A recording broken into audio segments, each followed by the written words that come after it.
ეხლა მე თქვენ გასწავლით თუ როგორ შევინახოთ ყველი სწორად. ძალიან მნიშვნელოვანია თუ ყიდულობთ ბევრ ყველს, რომ კარგად შევინახოთ, იმიტომ თუ არასწორად დავახურეთ, შეიძლება სულ გამოშრეს, გაყვითილდეს და საერთოდ აღარ ვარგოდეს საჭმელად. ჯერ გავამშრალოთ, რადგან ზედმეტი სითხე არ გვჭირდება. შემდეგ ავიღოთ ესეთი ცელოფანი, რომელიც ყველგან იყიდება და არ არის პრობლემა მისი შოვნა. აი, ასე კარგად შევახვიოთ, რომ ჰაერი არსად არ შეეპაროს.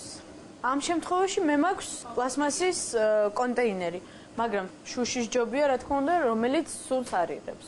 უნდა დაუფინოთ ძირზე ხელსახოცი, რადგანაც თუ სითხე კიდევ გაუშვა, რომ მთლიანად შეიწოვოს ხელსახოცმა და არ იყოს სინესტეში. და შევინახავთ, არც გამოშრება, არც მაცივრის გემოს, აი რაღაც სპეციფიურს არ აიღებს. შეგიძლიათ ესეთ მდგომარეობაში შეინახოთ ერთ კვირამდე.